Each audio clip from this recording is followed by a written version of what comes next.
Mississippi by Sunday night with a few showers, especially the further north that you go. Overall increase of showers and thunderstorms by Monday into Monday night. And we are monitoring the risk of some severe weather, so we'll keep you posted on that. For the Boonville area, as we're heading through the night, cloudy conditions, our low upper 40s. Plenty of sunshine for the weekend, the high 60 to 65. In Vicksburg, cloudy through the early morning, a low mid-50s, and then plenty of sunshine through the weekend, high near 70. Cloudy in Pascagoula as the night goes on, our low upper 50s, and sunny for the weekend with highs up between 70 and 75. I'm Jennifer Naramore. This is Think Radio.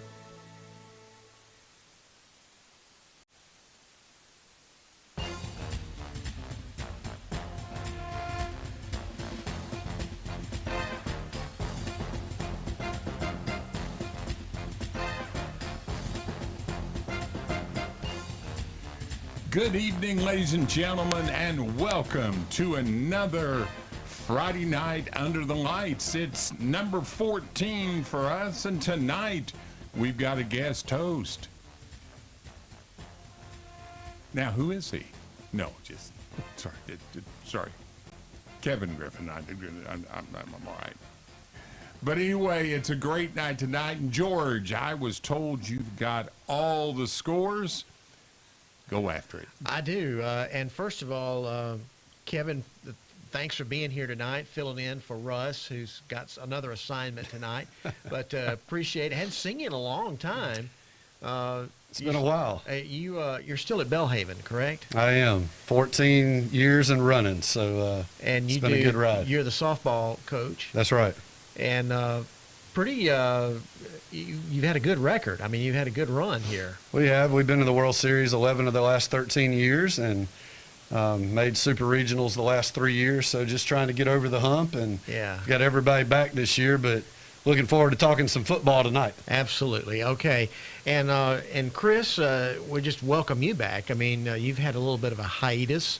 Unfortunately, about 5 shows, and I am really glad to be back. Yeah, well, we're glad to have you back. All right, let's we'll start from the top, and we'll talk about these games. We'll start at 7A, and actually, this is one of these not unusual, but we've got all the scores tonight, so we got we're not chasing anything. Let's start in 7A. It was Starkville, a winner tonight over Oxford by the score of 20-0. In a game that I listened to most of the fourth quarter, Madison Central held on and beat Tupelo 14-12. Now, Tupelo had defeated Madison Central by that same score, 14-12, earlier in the year. And Madison Central, we can maybe talk about that as night goes on, but they were up 14-6, and seemed like Tupelo had the ball on the Madison Central side of the 50 most of the fourth quarter, but it could only score one time, and Madison Central was able to run out the clock and win the game. Brandon defeated Pearl tonight 42-25. It was Oak Grove beating Meridian by the score of 35-0. And so it'll be Oak Grove and Brandon in the south, and it will be Madison Central playing Starkville for the North Championship in 7A. In 6A, it was South Panola over Neshoba Central, 33-13. Grenada, and a little bit of a surprise, beating Warren Central by the score of 24-7. That's an impressive win for Grenada over the Warren Central Vikings. West Jones defeated Terry 21-7. Picayune had no trouble with Pascagoula tonight, winning 38-0. In 5A, it was Lafayette defeating Clarksdale 33-30. West Point over Holmes County Central 34-21. Gaucher edged Florence 36-34, and Laurel held on and beat Brookhaven 31-28. In 4A action, Louisville, one of the strongest teams in the state, regardless of classification, they shut out Caledonia tonight 39-0. It was Houston over West Lauderdale 42-21. Columbia won their 13th game of the year, beat Pass Christian 42-7. And finally, Poplarville over Lawrence County 44-20. In 3A action, it was Winona. They're also undefeated, 13-0. They defeated East Webster 49-26.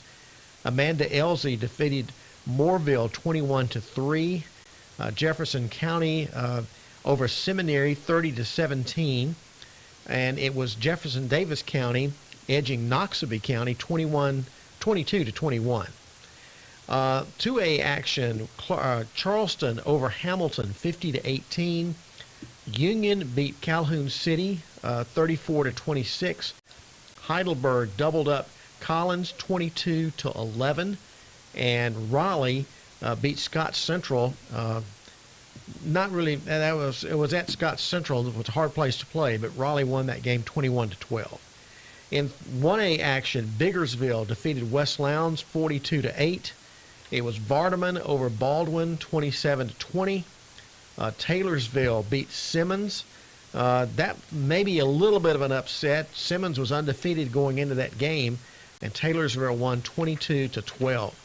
Velma Jackson over Resurrection 40-13. That's the other 1A game.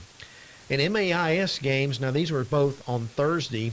Sharkey Issaquena defeated Calhoun Academy 32-26.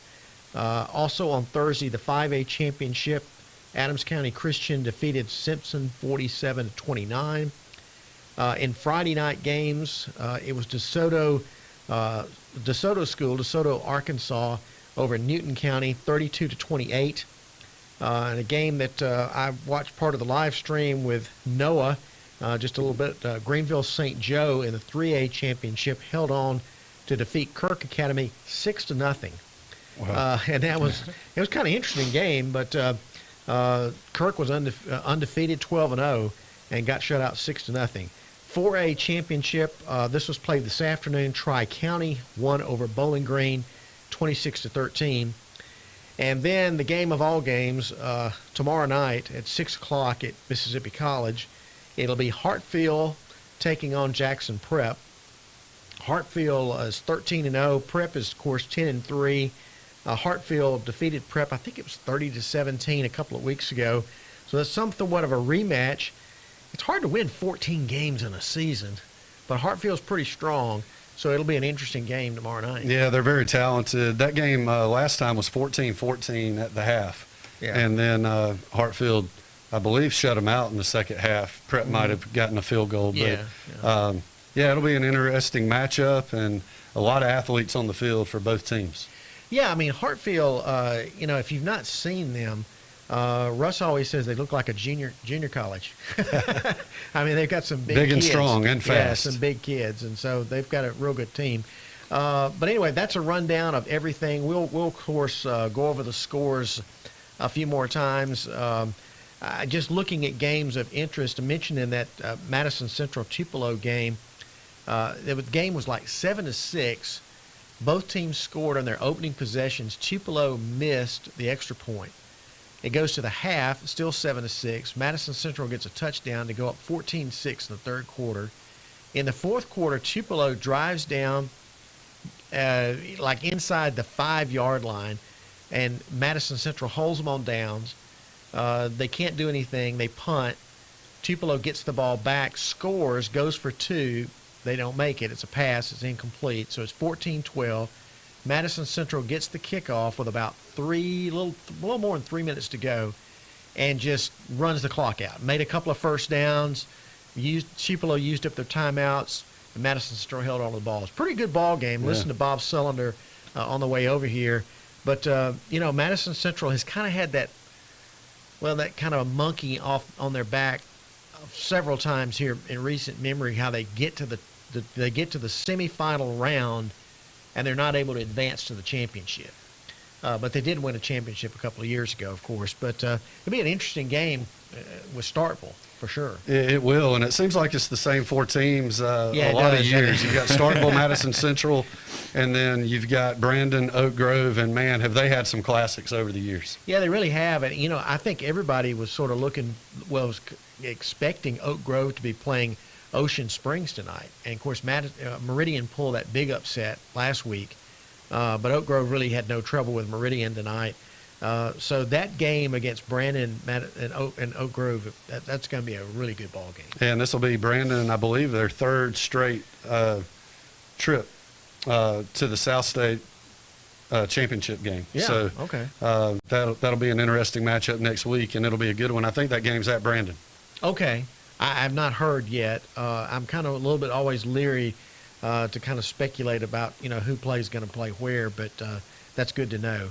And looking in the 6A, we haven't really talked about South Panola that much. We used to talk about South Panola, and that's all we talked about, but we haven't talked about them in a couple of years, it doesn't seem like. They're now 10-1, and they're going to be playing Grenada. And so, man, those schools are close together. That'll really be a good ball game. And I'm a little, I knew Grenada, they've had a good season, but Warren Central is a really good team, really talented team.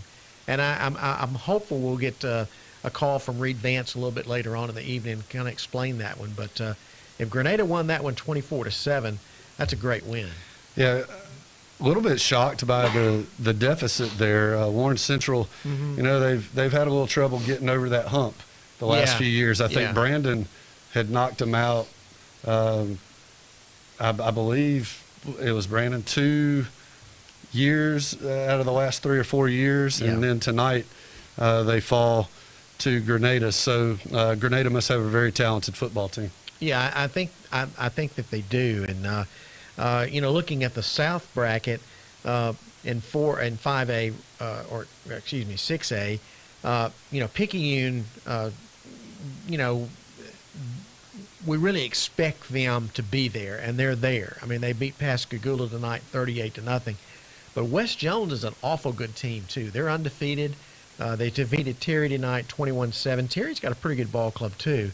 So West Jones and Picayune, that's a great South 6A championship game. I remember early in the year watching West Jones play Jackson Prep. Yeah. And their quarterback at West Jones, a young guy, super athletic, and what an atmosphere they have down at West Jones. That is one of the most incredible high school football atmospheres that I've ever been a part of, just going into that facility and watching their fans. They're very knowledgeable about the game of football, and they come out in droves. It was fun to go down there and see that facility back at the beginning of the year. Yeah, and West Jones had played good defense all year too. They have, and in years past they've just outscored everybody, and this year especially they've hung their hat on defensive side of the football. All right, looking at 5A, mentioned that Lafayette defeated Clarksdale. Also in the north half, West Point defeated Holmes County Central. So it'll be West Point and Lafayette. So that will be an interesting game for sure. In the south, Gaucher defeated Florence. So it'll be Gaucher and Laurel. Didn't really, Laurel is just, if I'm looking at this right, I'm looking at Will's score sheet. They'd just be 7-6. Right. So, the teams in the South don't have that in the really impressive records. But we'll see what happens. And Gaucher took advantage of some Florence turnovers tonight and got some opportunistic opportunities. Florence with a great year. Rod Davis really turned that thing around in Florence this year.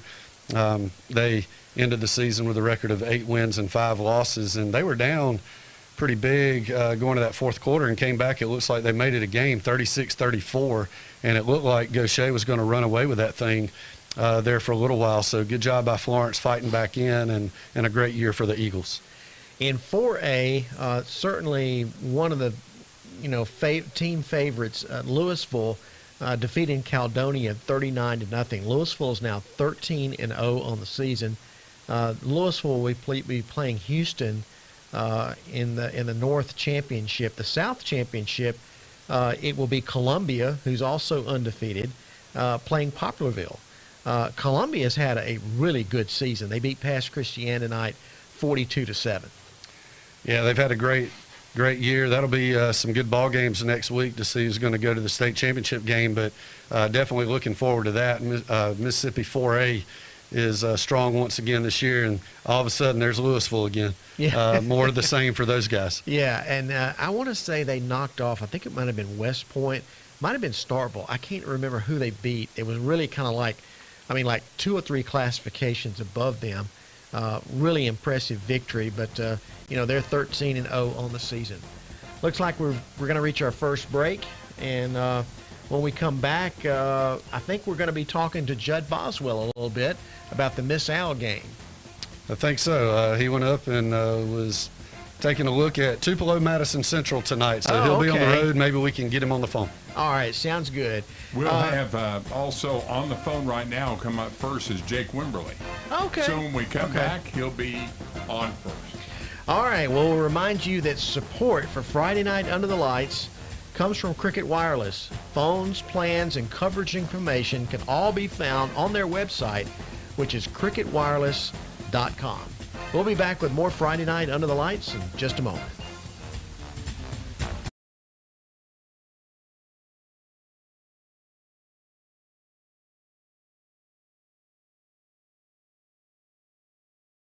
People who come to Cricket stay with Cricket. Like one of our favorite customers, Michelle. I started my own app company, and with Cricket, I'm able to answer calls from my engineers and investors and know my signal's going to be great. If I had to describe Cricket in 2 words, they would be reliable and affordable. 5G Boss Mode activate. Smile, you're on Cricket. Hello, Mississippi. Did you know that the average student graduates college with $30,000 worth of debt? That amount of debt can delay major life milestones, including getting married, buying a home, and starting a family. But don't worry, we've got some good news for you tonight. College Savings Mississippi and Treasurer David McRae can help you reduce or eliminate that debt. Their plans are flexible and affordable. Start saving for as little as $25 today. Visit treasury.ms.gov/college savings to learn more. I'll be right over.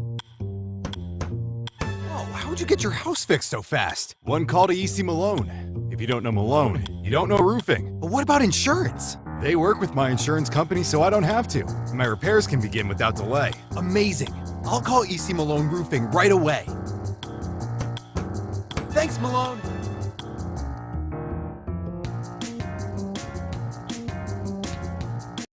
If the money's yours, you should have it.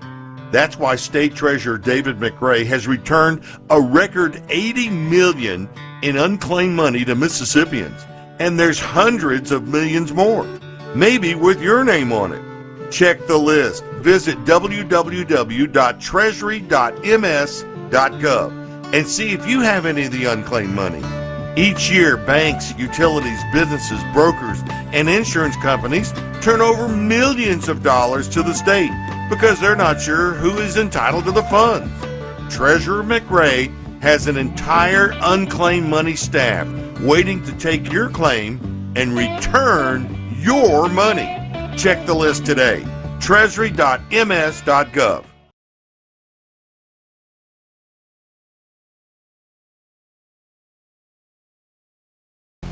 And welcome back to Friday Night Under the Lights. A lot of action here this week. 34 playoff games between the private schools and public schools here in the state of Mississippi. And I believe we have Jake Wimberly's on the phone. Wimberly on the Here's line. Jake. Jake, how you doing, man? Guys, doing very well. George, Kevin, good to talk to you guys. Chris, how's everybody doing? We're doing good. Doing good. Y'all had an exciting one tonight. I noticed that I was listening to your call on the way over, and this will be the 3rd straight trip to the South State for Brandon High School. It's got to be an exciting time over there.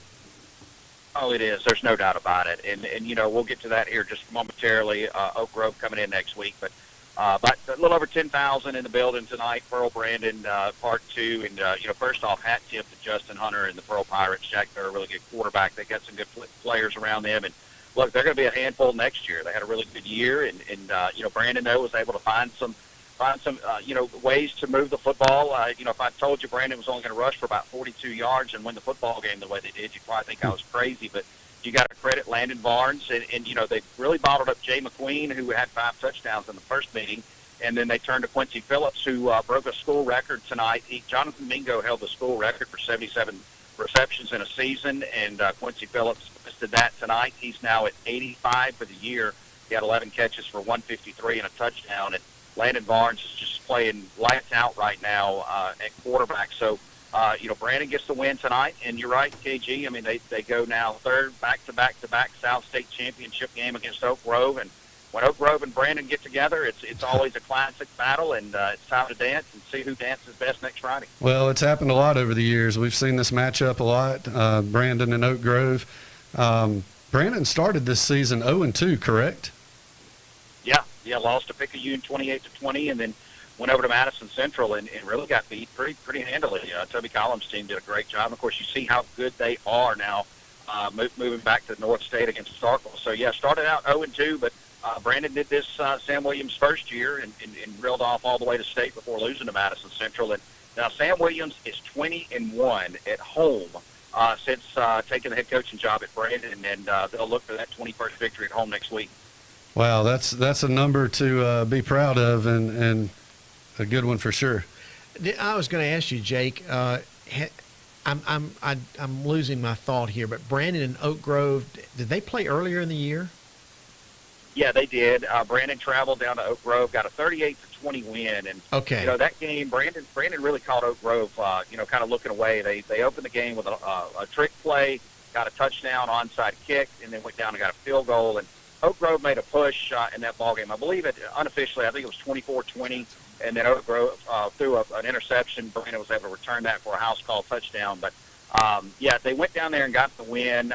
The score probably a little more lopsided than that game really was, but they did get the win earlier this year. Well, it's kind of interesting that you're having to play like you played Pearl this week and Oak Grove next week, meeting the same opponent multiple times in the same year. That's always a little bit concerning to me. Oh, yeah. I mean, it's as they all saying, it's hard to beat a team twice, and Brandon was able to do that tonight, and then they'll have to do that again next week if they're going to be in Oxford here in 2 weeks. Right, absolutely.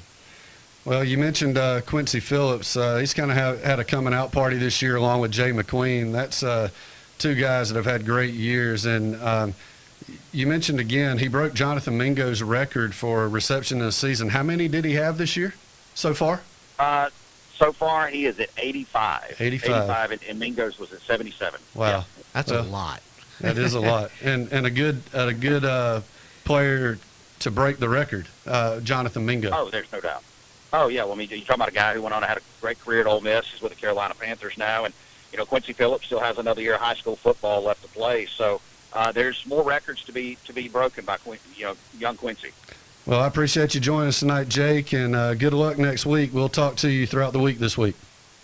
Absolutely, guys. Hey, Kevin, best of luck to Belhaven tomorrow, and you guys have a happy Thanksgiving. All right, you too, man. Thank you. Thanks, guys. And we've got Jed Boswell. Coach Boswell, how you doing, man? Man, I'm great. How are you? I'm good. You're not hitting deer up and down the trace, are you? No, we dodged all of those. We did see a bunch of them, though. There's no doubt about it. Yeah, there's definitely a lot of them up and down that road for sure. Well, congratulations on being named the head coach of the Mississippi team for the Miss Al All-Star game coming up in December. And it's got to be exciting to be able to have that group of talent at your disposal. Man, it is.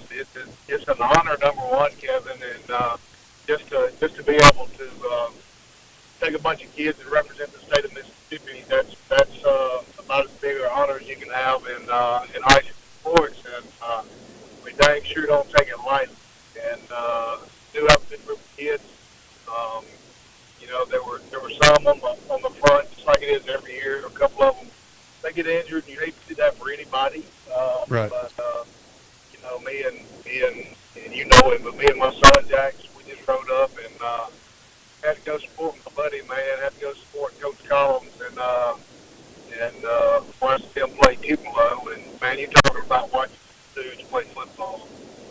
Good gracious alive. Tupelo, man. Tupelo is, Tupelo's a really, really, really good team. Probably one of the more talented teams in the state the past 2 years. And we got two of those kids off of that team. Went up and watched those guys play. But make no mistake, we were Jack is pretty partial to Coach Collins, and I am too. So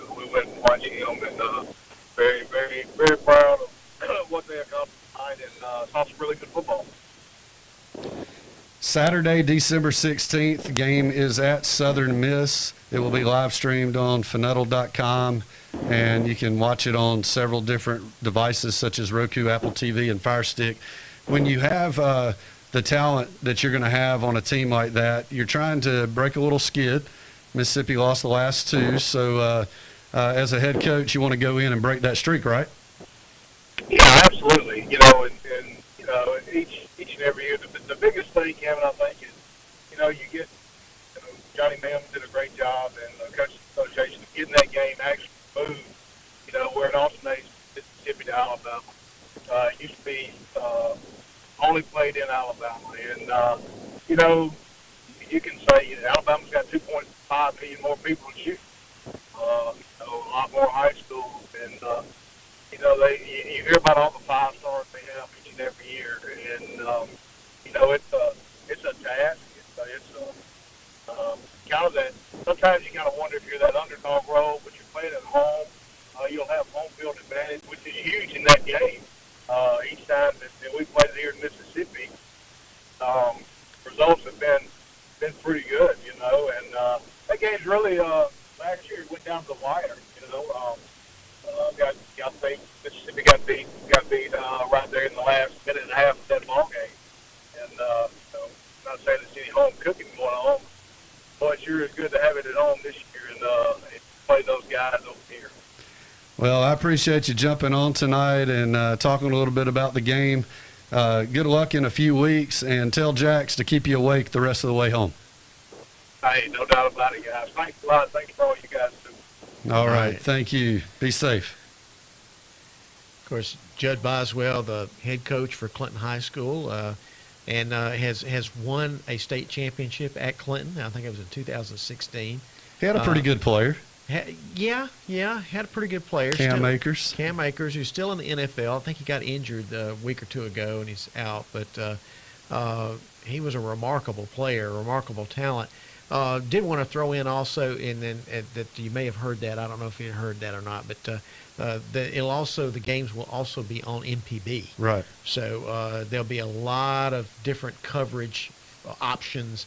But MPB won't be one of those on Saturday, December the 16th, which is not very far away. That's and right. They're reversed this year because Alabama's playoffs and all that extended. The Bernard Blackwell game that'll be down in Gulfport will be first. Right. And then we'll have the Miss Al game.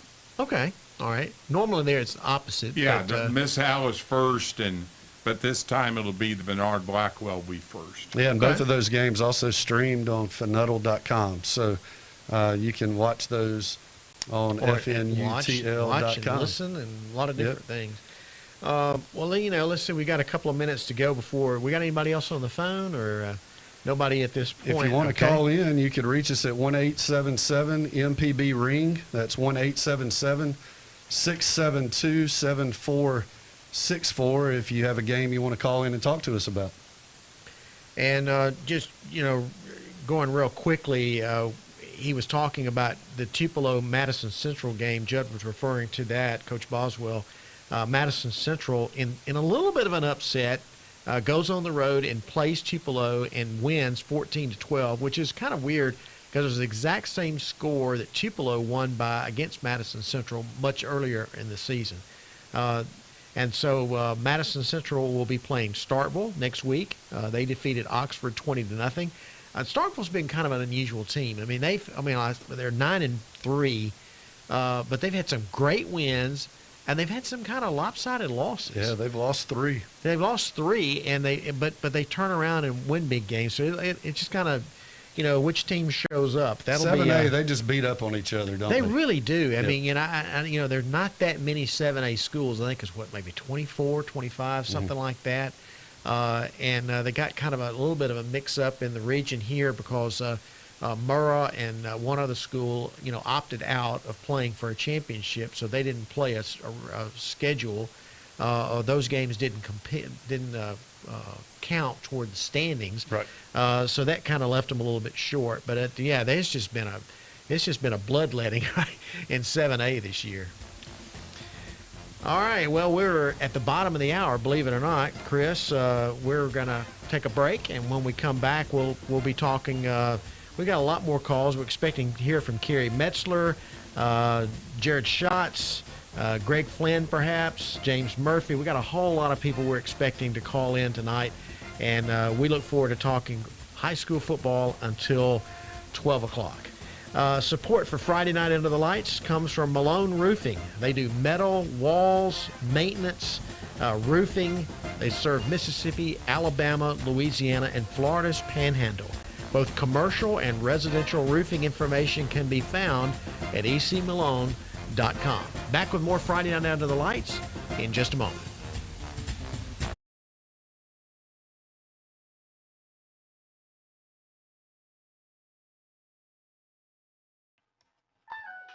Did you know HBCUs are a great place to network? Did you know Cricket has a great network with speedy 5G and is a proud supporter of HBCUs? Yes. Everybody already knows. Dante, did you know this is an A and B conversation? So you need to see yourself out. He knows now.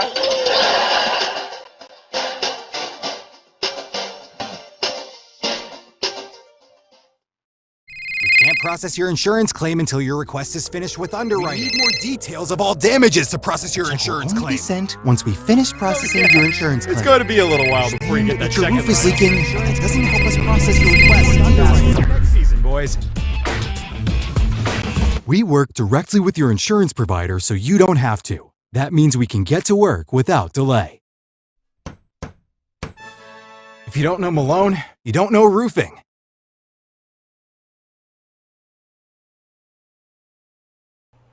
1 in 10 Mississippians has unclaimed money awaiting claim at the state treasury.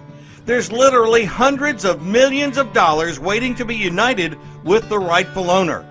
At www.treasury.ms.gov to search, you'll see your name and stake your claim by following these instructions. You'll be asked for some basic ID like a copy of your license or a government-issued ID, then hit send. Treasurer David McRae has a dedicated unclaimed money team awaiting your claim, ready to return your money. Don't wait. Look for your name and stake your claim today. www.treasury.ms.gov. People who come to Cricket stay with Cricket. Like one of our favorite customers, Michelle. I started my own app company, and with Cricket, I'm able to answer calls from my engineers and investors and know my signal's going to be great. If I had to describe Cricket in 2 words, they would be reliable and affordable. 5G boss mode activate. Smile, you're on Cricket.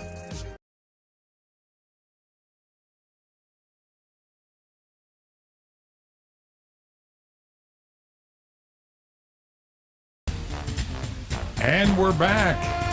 Guys, let's talk to Eric Smith. Eric, how you doing? I'm doing good tonight, man. Been seeing some good football the last 2 nights. I went last night over to JA, saw that 5A state championship game. That was 2 good football teams. Yeah, there's been some good private school games here in the last 2 days for sure. And, quick turnarounds for the games that were played last night on a Thursday night. That's got to be tough for those teams to play on Friday and have a short week headed into a state championship. What's your thoughts on that? I thought it was good. Coach King's done this a lot longer than a lot of other people out there. He's got 200 wins to show for it.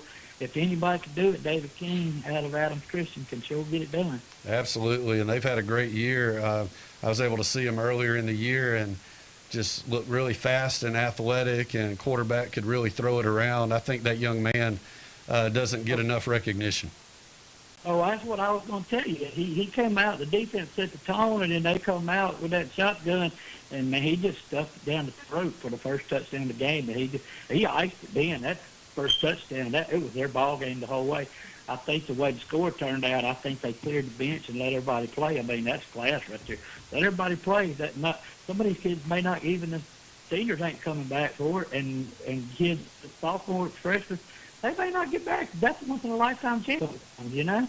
That's right, and they beat a team in Simpson that's got a lot of history and tradition. 47-29, the score of that game last night. Adams County Christian finishes 12-3 on the year. That's their third state title. Their last one was back in 2018, so they've been waiting about 5 years to get that one. 6-5 overall. You talk about it. I look 6-5. Their record in the state championship game, and they were a good football team. But I think the Rebels from Adams just had battle tested. They had a tough one with Park Lane there 2 weeks ago, and then in that rain last week, they gutted it out. They were down. Look, they were down 14-0 with 11 seconds to go at halftime. He called a Hail Mary. He called the kid in the back of the end zone. Look, it's 14-7, and it had just they missed it around in the third quarter and didn't do nothing. But fourth quarter, they cranked it up and did what they had to do. I mean, they showed their true gut. Yeah, well, congrats to ACCS on a great year in the state championship. And, Eric, we appreciate you calling in tonight and giving us that report. Yes, sir. All right. You have a good night.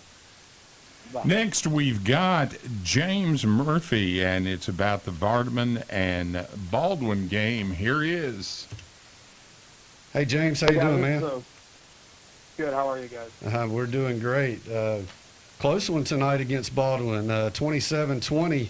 Vardaman runs their record to 12-0. Talk about that game a little bit. Well, they got out to about a 14-0 lead in the first quarter. Then they had 2 turnovers, which led to 2 touchdowns, but a blocked extra point, which made it 14-13. And guys, let me ask you something. Have you ever seen back-to-back kick return touchdowns? I can't say that I have. No.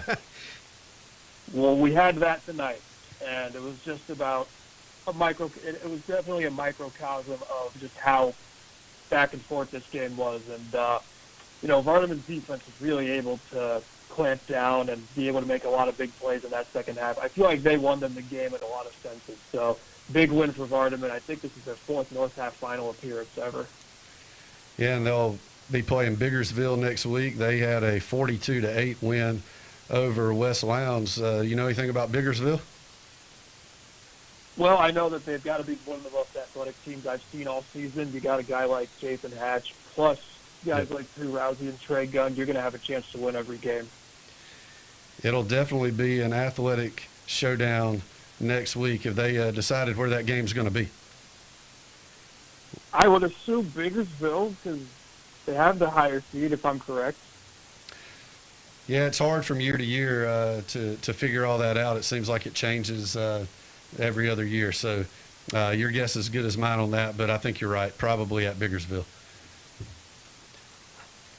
Yeah, I guess that's probably it. James, do you have any other games from up that area that you'd like to give us a report on? Yeah, I don't know if you guys saw that Madison Central beat Tupelo 14-12. West Point beat Holmes County 34-21. Let's see what some other good ones. We had Starkville beating Oxford 20-0, and Houston getting out of a game with West Lauderdale 42-21. Yeah, I mean, of the games that you mentioned, I don't know that, there have been some really good games between Starkville and Oxford in recent years. I've really kind of figured, Starkville's probably had the edge in that game to begin with. A little bit surprised that Tupelo was not able to beat Madison Central at home tonight. That's probably a disappointment to Tupelo. Yeah, I'll be talking to Brad Locke later. He was actually covering this game, and I'll have him on to the recap show that I'll usually do. I'll be interested to hear his thoughts, what he was able to see from that game. Okay, all right. Well, James, thanks so much for the report. We appreciate you calling in and giving us that information. We'll look forward to talking to you next week. Thanks, guys. Take care. Thank you. All right, Chris. Next, we've got Floyd Ingram, and he wants to talk about Clarksdale and Lafayette. Hey, Floyd, how you doing? Pretty good. It's Friday night. We all do good on Friday night. I know. In a few weeks, we won't have these anymore, and we'll have to find something else to do, and I'm not sure that it'll be as fun, right? Come to Clarksdale. We've got lots of good restaurants here. We'll find something good to do. But anyway, it was football tonight. Clarksdale beat Lafayette 21-0.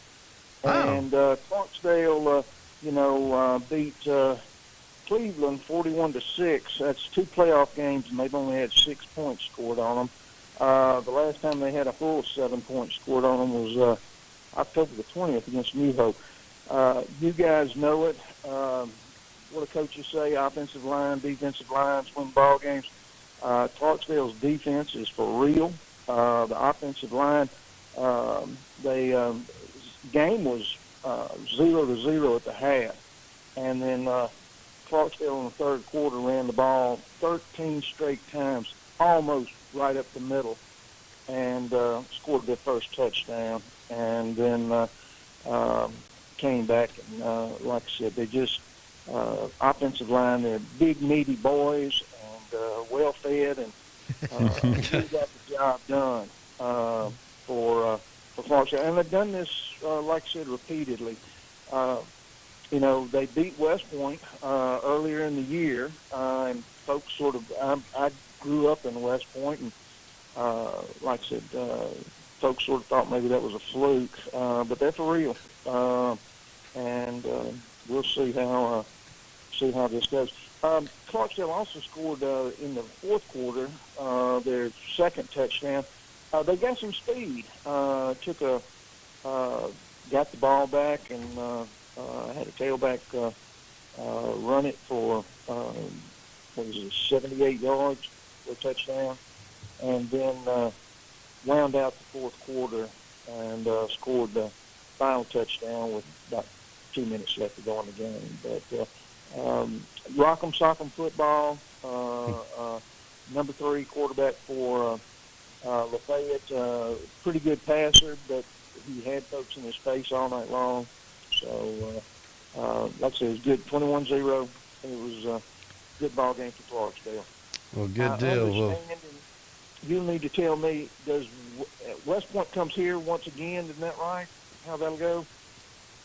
I'm not sure of that yet. I know, West Point was the visiting team tonight, so I'm not sure of that totally, but it'll be West Point and Clarksdale in a rematch of sorts. Yes, sir. Okay. And I saw that game earlier in the year.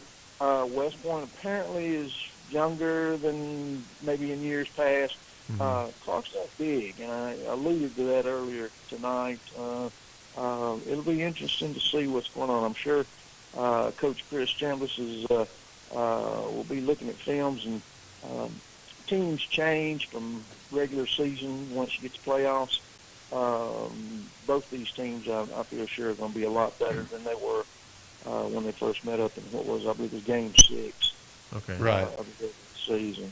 Well, we appreciate you calling in and giving us that update, and that should be a good one next week. We appreciate it. Come up here and get you something good to eat. I'll buy. How about that? All right. All right. Thank you. He better be careful. I know. I'll be getting in my car. There's some people in this room that can eat, I'm telling you. No doubt. And Chris is probably I'll get back to that, but it's going to be a while. Yeah, okay. All right. Well, anyway. I apologize, but, sometimes this is the way it works. Yeah. We had Lafayette a winner, but he gave us the first-hand report, and Clarksdale a winner up over in that game tonight, and they'll play West Point for the 5A North Championship. A shutout in that game, 21-0 over Lafayette. So. Yeah. Well, we've got lots of callers, 3 to be exact. So we don't really have enough time, I don't think, to squeeze one in right here, do we? No. So we're going to have to put everybody. Just hang on, and we'll get you in the next session. Okay. Just want to mention, the game tomorrow night. We haven't really talked about that. We'll be getting some reports probably a little bit later on, but Hartfield and Prep, game 2. Game 2 over at Mississippi College. That's a 6 o'clock kickoff between those two schools, and Prep trying to avenge an earlier season loss. Yeah, hopefully it'll be a full house over there. I'm sure it'll be a big crowd. It always is when those two get together. All right. Well, we'll go to some more callers when we get back after the next break. Remind you of some other scores just real quickly. 4A action, Poplarville defeated Lawrence County 44-20. It was Houston defeating West Lauderdale 42-21. Columbia overpassed Christiane 42-7, and Louisville shut out Caledonia 39-0. All right, so we'll remind you that support for Friday Night Under the Lights comes from the Office of the Mississippi State Treasurer. The Unclaimed Property Division has a searchable database of cash and stock waiting for the rightful owner to claim. Access to the database, you go through treasury.mississippi.gov. So that's always, Russ is always encouraging me to go try to find something. It's probably not a bad idea. All right, more Friday Night Under the Lights comes up in just a moment.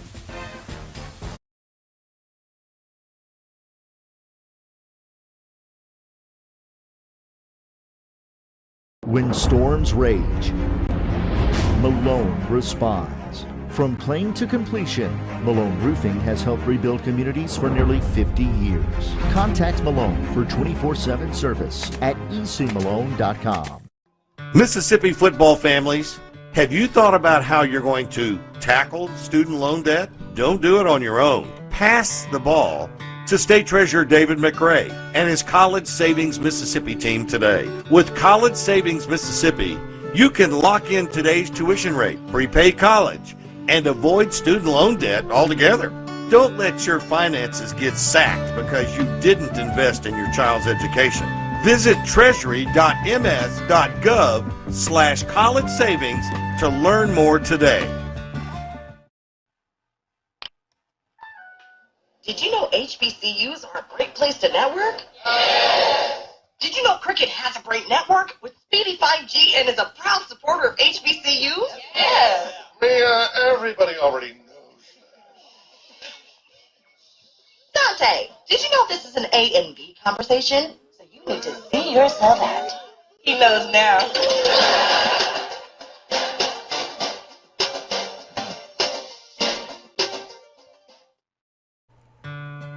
See your name and file your claim. Even the smallest counties in Mississippi usually have thousands of people whose names are on the unclaimed money list at the Mississippi State Treasury. That's right. Many counties even have tens of thousands of names listed, totaling tens of millions in unclaimed dollars. Since he's been state treasurer, David McRae has returned a record $80 million to Mississippians who've searched the list, found their names, and staked their claim. About 1 in 10 Mississippians have unclaimed money, and that's why you should check www.treasury.ms.gov or click on Unclaimed Money and search today. If you see your name, file your claim. If it's your money, Treasurer David McRae will get it back to you.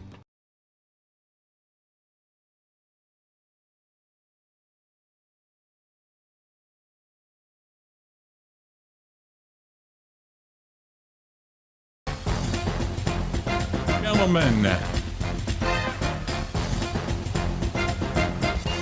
we've got Rex Keaton on the phone.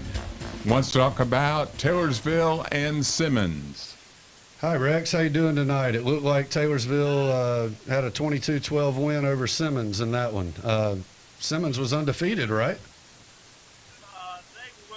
Actually, this is the first game. I am retired, but I was principal at Taylorsville back in the Doug Merchant, Marcus Bowles era. And so that's been a while, but I've been retired for a number of years, and the last game I saw Taylorsville play, I had a grandson playing with when they beat Calhoun City with Ty Keys at quarterback. Wow. And so I just decided I'd drive up to Hollandale and check out the game. I hadn't seen them this year. I keep up with them because I still bleed that green and gold. But it was Simmons, typical Simmons team. A lot of speed, just play hard and play well. And actually, Simmons jumped out first quarter. The second play, Simmons tailback busted points for about 70 and scored. Missed the 2 points, so they were up 6-0. And then Taylorsville threw a pick 6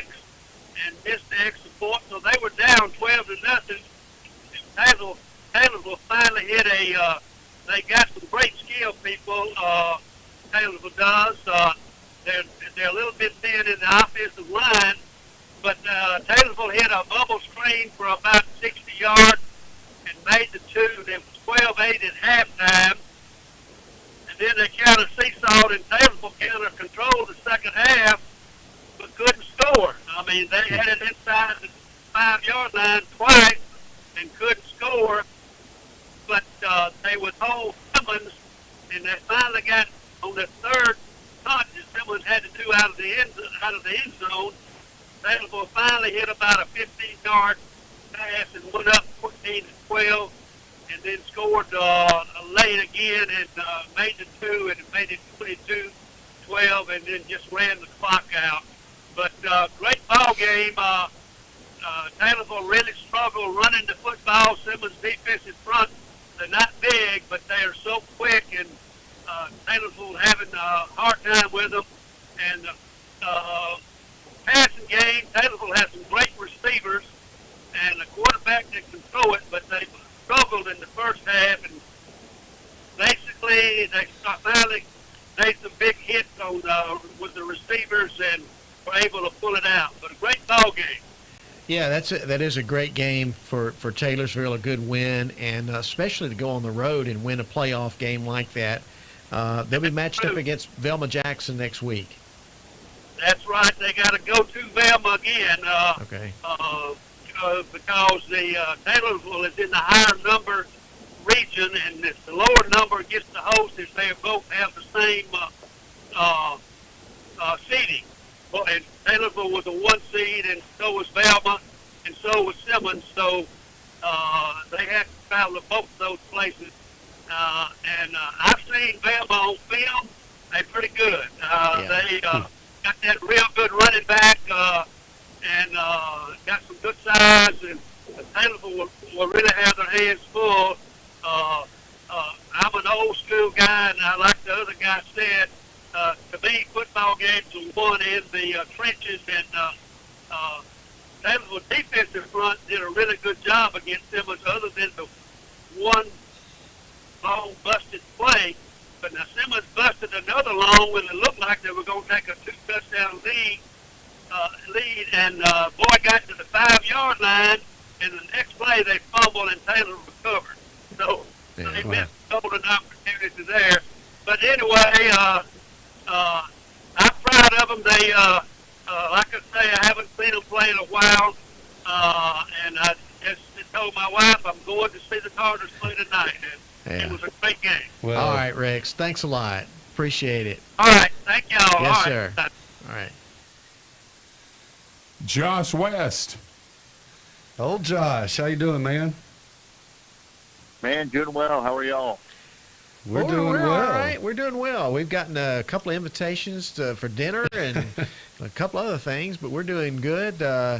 Tri-County got a championship today. They did. It was truly, just surreal. We tried to soak it in the post game because it certainly is one of those things you don't want to take for granted. And this was a game where a lot of media, a lot of people around the state wanted to dub this David versus Goliath, that had just seen Tri-County in highlights and didn't really know a lot about this team from Franklinton, Louisiana, that doesn't get a lot of coverage, that doesn't really put out a lot of clippings or stats about their team, or, there's just not a lot known about them. They're a very good team. You could tell that on film. They'd won 8 out of 9 games. And they actually had the lead going into the second quarter, guys. And this was the type of game we expected. And the play that kind of turned the game was a 3rd and 21, early second quarter, down 7. And Tri-County was able to rip off a 55-yard play and then go down and get a touchdown, missed the extra point on a bad snap, but cut it to 1 and then ended up taking a lead into the locker room at halftime, 12-7. It was 18-13 in the fourth quarter. And then Tri-County got a late score, got a stop, and then was able to run out the clock. But this throw it around, spread it around team all year long, multiple, can run it, throw it, be balanced, decided their best chance to win a championship was to go 2 tight end and to run the football and to maybe go unbalanced and bring in some extra blockers at certain times and go with a heavy package.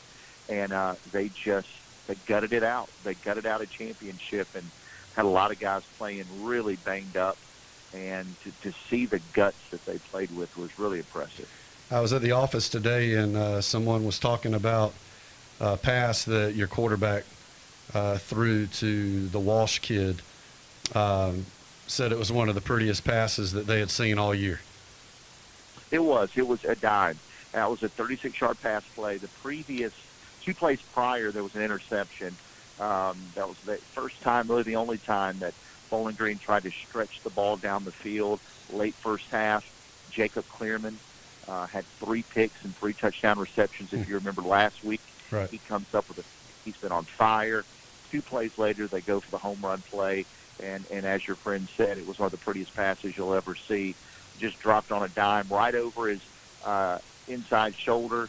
He was running down outside the numbers, down the left sideline, dropped it over his right shoulder, right over the head, right over the top of the corner, right on the goal line. It was a beautiful, beautiful pass.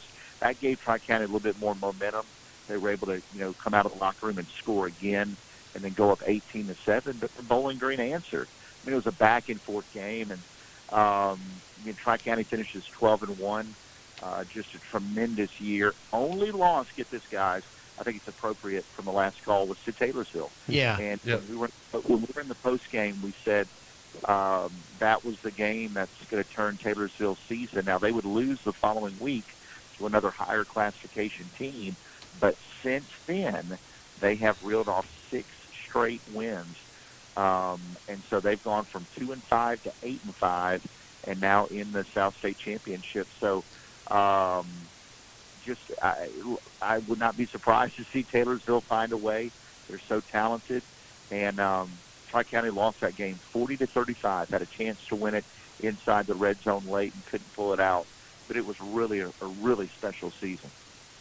Well, Josh, thanks so much. You do a wonderful job and a great broadcaster, and appreciate all the reports that you gave us this season on Tri-County. Absolutely. Yep. We'll talk to y'all soon. All right, Josh. Thank you very much. Reed Vance. All right, Reed Vance, Dr. Reed Vance. Reed, tell us about this ball game. I was a little bit surprised at the score. Well, I think a lot of people were. It's 24-7. Grenada got the win. I'm not surprised that Grenada won necessarily. They've got a really good football team. But Warren Central's offense just could not get it going tonight. They turned the ball over 5 times. I mean, it's tough to win a playoff game when you turn the ball over 5 times. And their only score came on a punt return for a touchdown by Zach Evans. But, Grenada's got a really good football team. They've got an excellent running back in Caleb Taylor. He's a strong runner. I bet he carried the ball 25, 30 times tonight. And that'll be a good matchup between them and South Panola next week. Yeah, the last loss that Grenada had was to South Panola early in the year. So that should be an interesting rematch. It will. But if you look at what Grenada did before that game, in the month of October, Grenada gave up 14 points in the month of October and won all 4 of those games. So I think it's going to be a really close rematch next week. But Warren Central had a great season. They finish up 9-3, make it to the second round for 2 years in a row, and they got a lot of kids coming back next year. Yeah, again, a little bit surprised. Warren Central had such a good season. But I remember one of our other guest hosts earlier in the year, Danny Davis, who was a friend of all of ours. But Danny just really commented about how much improved Grenada was. I mean, how, from a few years back, they didn't have a very strong team at all. But he just commented about what a strong team they are this year. They are an excellent football team. They don't do anything fancy. They run the ball down your throat. They can pass every once in a while. They don't make mistakes, and their defense is very quick to the football. They string you out side to side. They're hard hitters, and they got a real chance. It is a much improved program than what Grenada used to be, no doubt about it. Michael Ferris has done a really good job there. Well, Reed, thanks so much. Appreciate you calling in a little bit later than normally you do, but thanks for all the reports on the Warren Central Vikings. And, season 24 is not that far away. Absolutely. Happy Thanksgiving to all of you guys. All right. Too. Thanks a lot. All right. All right. Chris, I think we're probably coming up on a break. Yeah, and We've got 1 hour to go, 1 hour down and 1 hour to go, talking about high school football in the state of Mississippi, and we are in that exciting where we're kind of matching, getting the championships, the South and the North, on each classification. So we've got plenty more to talk about.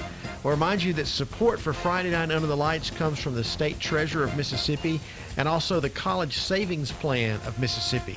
That's the administrators of the Mississippi Affordable College Savings Plan. Their website is treasury.mississippi.gov/college savings. Check it out. More Friday Night Under the Lights in just a moment.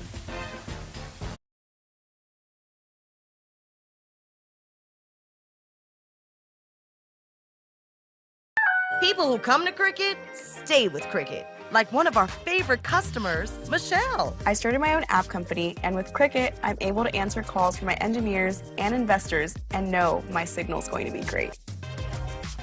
If I had to describe Cricket in 2 words, they would be reliable and affordable. 5G Boss Mode activate.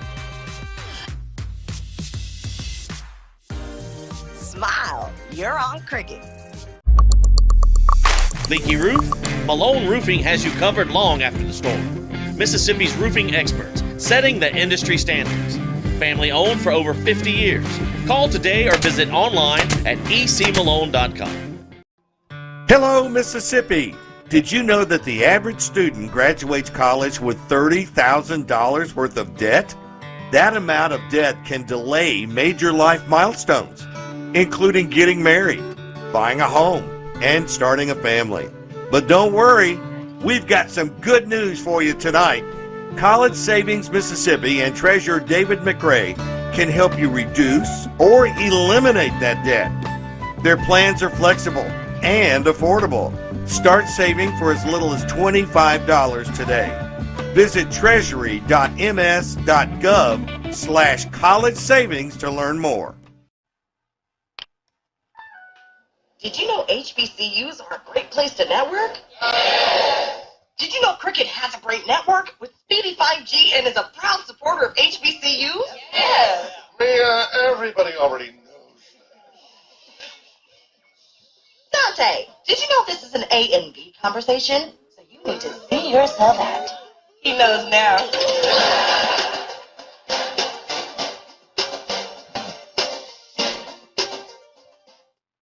When storms strike and wind and hail wreak havoc, Malone Residential Roofing is there through the restoration process all the way to completion. Contact Malone for your free storm inspection and consultation at ecmalone.com.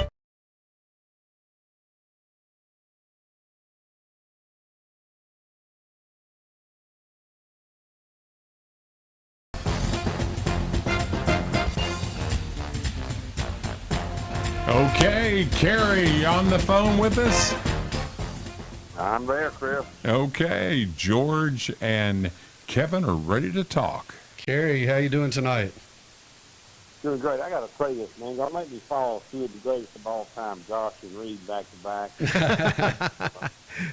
I mean that sincerely. Those two guys are super good at what they do, and of course, I'm worried about Reed. You kept the doctor up this late. Yeah, yeah. He charges overtime for this. Yeah. Well, not really. He just needs another dose of Geritol. He'll be all right. Well, you hold it down yourself very well, so we always appreciate you calling in. Picayune had a little bit of everything tonight. Offense, a defensive shutout. If our score is correct, 38-0. Is that what it ended up? That's correct. And, the Tide defense is on back-to-back shutouts in the first 2 playoff games in. They're playing really good football right now on the defensive side. Back tonight, the defense, they forced 3 punts and then a 4th down pass that failed in the first half. And then offensively, they scored every time they had the football, methodically moved the ball down the field, mixing some passes in. And they looked really, I'd say this word, they looked well-oiled tonight. They really playing their best football at the right time of the year.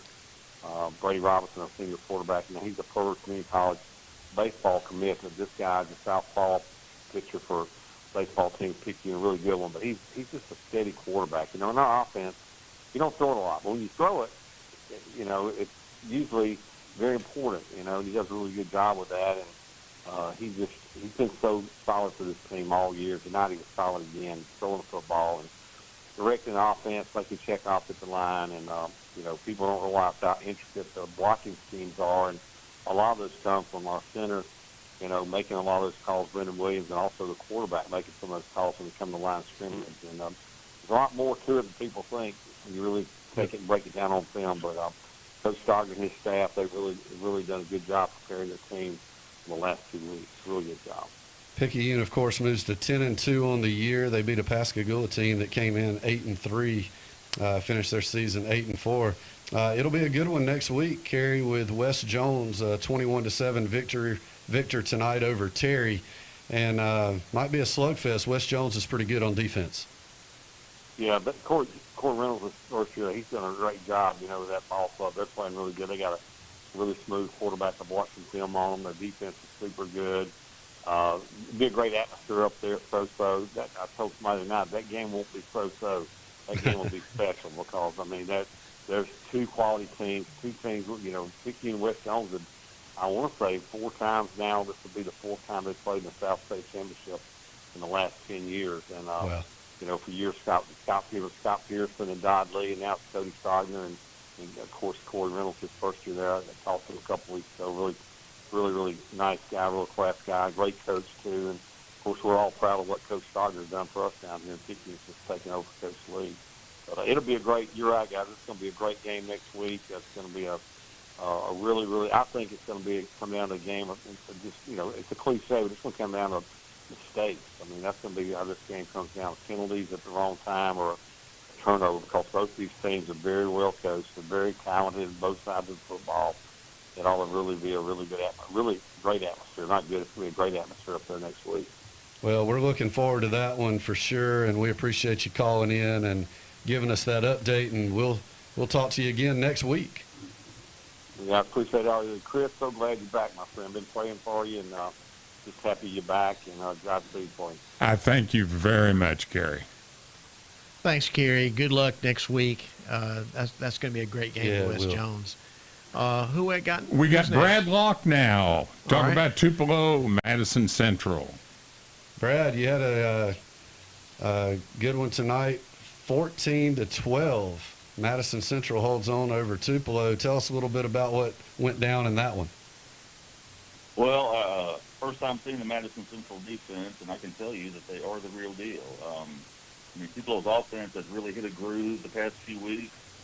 Actually, ever since the first time they played Madison Central, they won that game 14-12, same score, but had an awful night offensively. Tonight was not really any better for them. Madison Central held Tupelo to 39 rushing yards. That's by far a season low. They averaged almost 200 a game coming in. Just didn't let people have the ball a lot either. The offense for Madison Central just really played ball control. Glenn Singleton, the running back, and 147 yards on 30 carries. He scored both of their touchdowns. And that defense, man, they just got some big stops. Tupelo reached the red zone twice in the second half and turned it over on downs both times. And they did eventually score a touchdown with 2:56 left, but could not convert the 2-point try. So that kept it at 14-12, and then Madison Central just was able to run the ball, get a couple of first downs, and run out the clock. So that, man, I know Tupelo's, like I said, Tupelo's offense, man, they got so many weapons. They were missing J.T. Witherspoon, an explosive play guy who was not playing tonight because of injury, but still, I don't know if that would have made a difference possibly, but that Madison Central defense, they kept pressure on the quarterback, and Tupelo just couldn't, like I said, they couldn't run the ball. Yeah, I would think, this has to be a disappointment to Tupelo because, they've had such a good, strong season and had some really impressive wins and got this game at home. Of course, it's that same old bugaboo. You got to play the same team twice in the same year. And I just think that's difficult to beat somebody twice, a good team twice. Yeah, especially a good defense like that, which already gave them trouble the first time, so they knew what to do. They blitzed a lot. Jeremiah Harrell, the Tupelo quarterback, was having to scramble a good bit. He did make some really good throws under duress, especially in the fourth quarter, but, he could only do so much without that running game. I mean, and they've got two really good running backs, so you just got to credit that front seven. And also, Madison, like I said, Madison Central just controlled possession. I mean, they ran 58 offensive plays. Tupelo, I think, ran just 39, including just 13 in the first half. So, wow. And they were trying to play catch-up all night. The Madison Central scored first, made it 7-0. Tupelo scored. The extra point was blocked, so that proved big.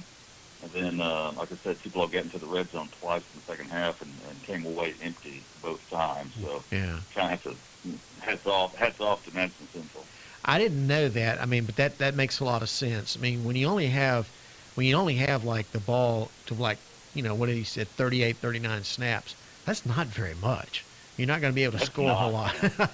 That's not. No. All right. Well, Brett, thanks so much for your call. We appreciate the report. And thanks so much for your insight on that very important ball game. All right. Thank you, guys. All right. Thank you very much. I'd like to remind you that Noah Crow will have the Crazy 8 segment at 11:30 tonight. Yeah, so, he's promised a big show. He's fired up and ready to go for that one. He's fired up and ready. There's no question about that. So we've got Joseph Craven on the phone now, and what he wants to talk about is the game of all games tomorrow night. Yes. Hey, Joseph, how you doing? I'm good, my friends. How are y'all tonight? We're good. All right, we're going to let you go. We'll see you tomorrow night. Yeah, sounds good. Appreciate it. Y'all have a good one.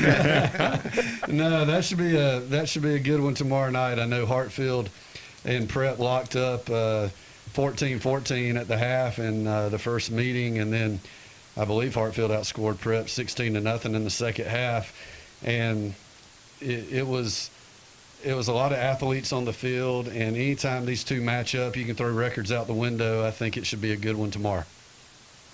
Yeah, no question. If I remember correctly, it was actually 17-14 in favor of Prep at the half. Gotcha. Because the final, I believe, was 30-17. Yeah, no, absolutely. These are two just incredibly well prepared, well coached squads.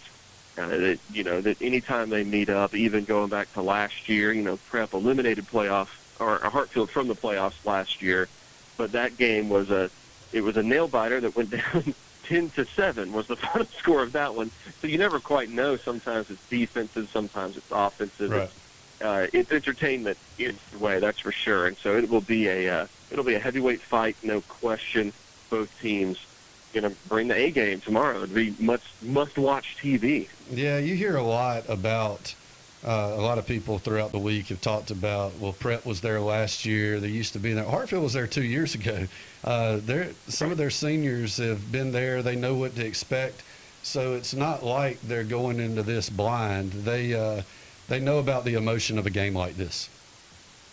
Right. There are 12 seniors on this squad. 11 of them played in that game 2 years ago. And the 12th one, if I remember correctly, didn't play in it just because his family, who were at Hartfield, moved to Tupelo for a few years and then came back. So they know it. They're familiar. It is, while it would be unfamiliar territory to come out on the winning side of that. Obviously, it is not necessarily something that they feel overwhelmed about. This is a team that all season long, what has impressed me most is their mentality. They've come into every single obstacle with the mentality of, this is not too big to overcome. We are prepared for every moment. It's not something you'd expect to see from a school that is, 12 years old. Not something you expect to see from high schoolers anywhere, to have that sort of level of resiliency.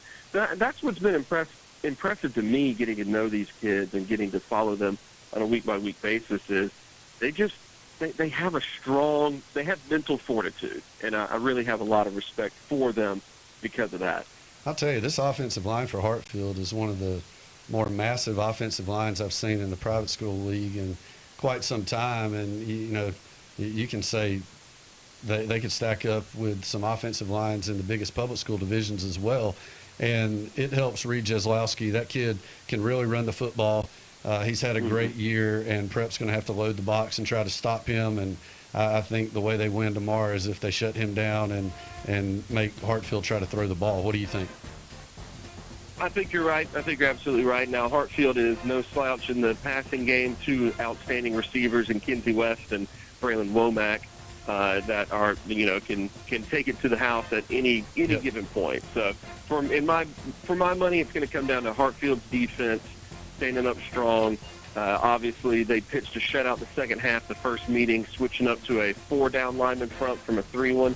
We'll see what they have drawn up, but that's what I'm banking on being the difference maker for Hartfield. Yeah, should be a good one. All right, Joseph, thanks so much. We look forward to talking to you next week about that big ball game.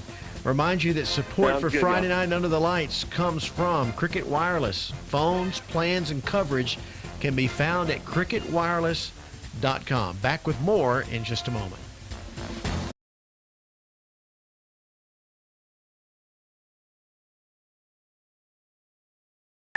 People who come to Cricket stay with Cricket. Like one of our favorite customers, Michelle. I started my own app company, and with Cricket, I'm able to answer calls from my engineers and investors and know my signal's going to be great. If I had to describe Cricket in 2 words, they would be reliable and affordable. 5G Boss Mode activate. Smile, you're on Cricket. Mississippi football families, have you thought about how you're going to tackle student loan debt? Don't do it on your own. Pass the ball to State Treasurer David McRae and his College Savings Mississippi team today. With College Savings Mississippi, you can lock in today's tuition rate, prepay college, and avoid student loan debt altogether. Don't let your finances get sacked because you didn't invest in your child's education. Visit treasury.ms.gov/college savings to learn more today. Anytime, any store. Malone Roofing has you covered. Number 1 in roof replacements, roof repairs, and sheet metal fabrication. Call today or visit online at ecmalone.com. Family owned for over 50 years. 1 in 10 Mississippians has unclaimed money awaiting claim at the state treasury. There's literally hundreds of millions of dollars waiting to be united with the rightful owner. At www.treasury.ms.gov to search. You'll see your name and stake your claim by following these instructions. You'll be asked for some basic ID like a copy of your license or a government-issued ID, then hit send. Treasurer David McRae has a dedicated unclaimed money team awaiting your claim, ready to return your money. Don't wait. Look for your name and stake your claim today. www.treasury.ms.gov.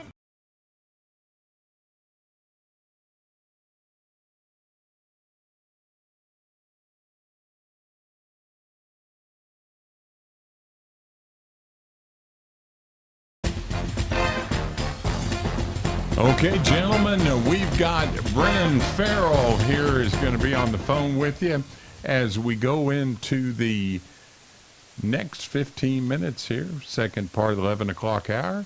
He's on with you. Sir, how you doing tonight? A lot of good high school playoff action across the state of Mississippi. Yeah, I'm doing all right. How are you guys? We're good. What game are you calling about?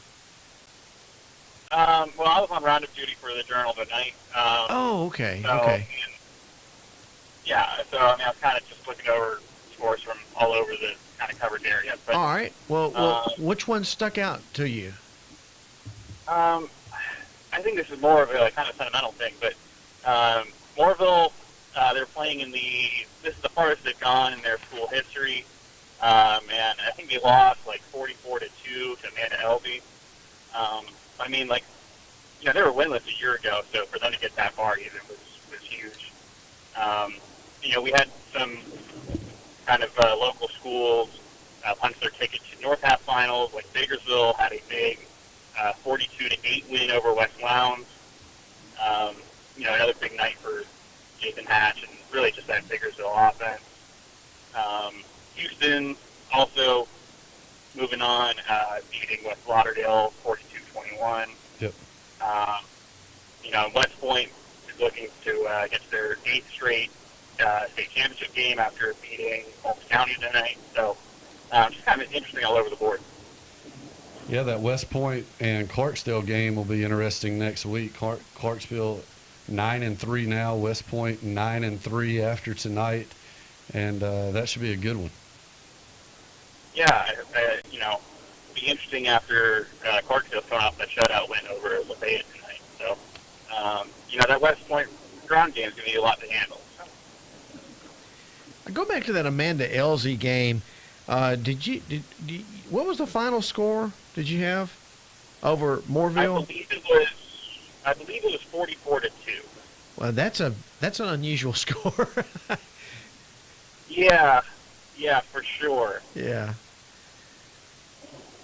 Well, Amanda Elsie wins the ball game. That's a 3A, and they'll be facing Winona, which is undefeated. So that'll be a good game in the north half of 3A. Yeah, that was another big game with Winona. It really just, I mean, that offense, for them to do that well against East Webster, I thought was pretty crazy.